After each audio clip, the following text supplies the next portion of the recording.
I want to start off with just some statistics that are astounding to me, and also acknowledge that this migration into heavy debt through the federal government has been going on for a while, and I think it spans administrations.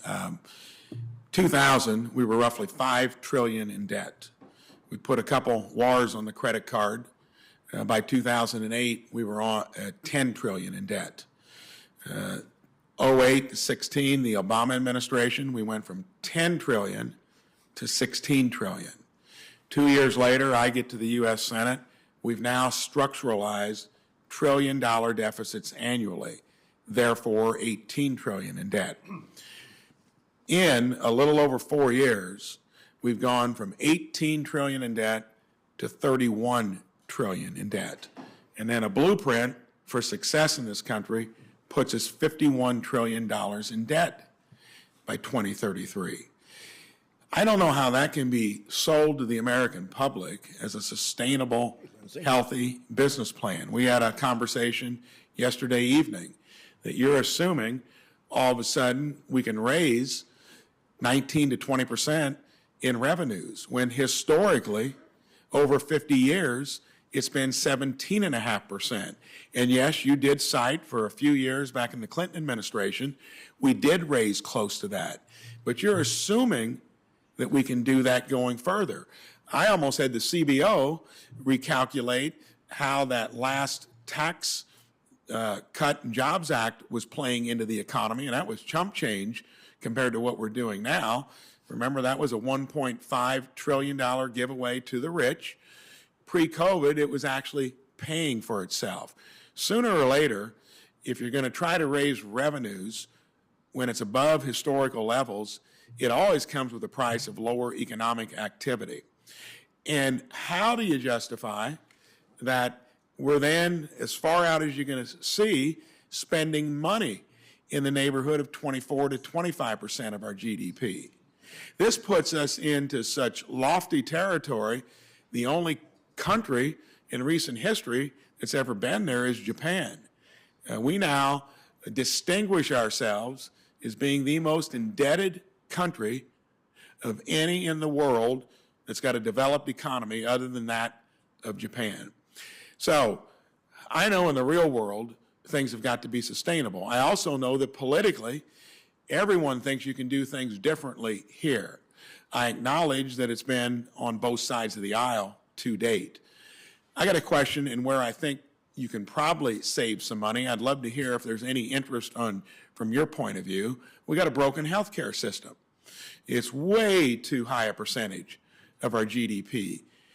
18, 19%, most other places that deliver similar results would be in that 11 to 12% range. Is the administration going to give any thought to trying to fix healthcare by making it more transparent, more competitive? You got doctors now that are questioning whether they want to even invest the time and effort employed by larger and larger corporations. What about tackling the one thing that would actually make it cheaper for how you pay for health care through Medicare or Medicaid or the private sector? Are you interested in reforming that biggest sector of our economy?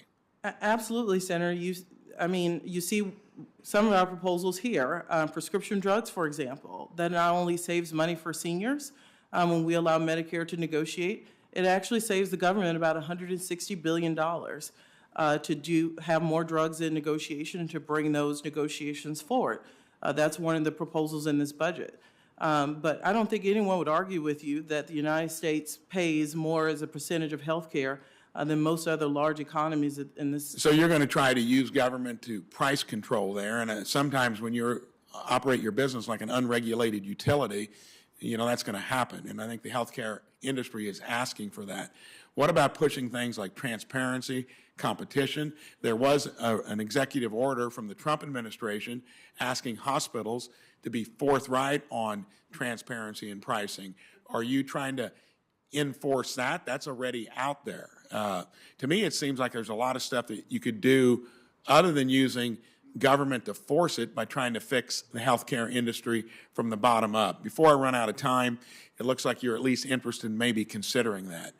Are you interested in what we're doing generally, regardless of who's enterprising here politically, whether it's Democrats or Republicans, we certainly have embraced the idea that we want to borrow from our kids and grandkids.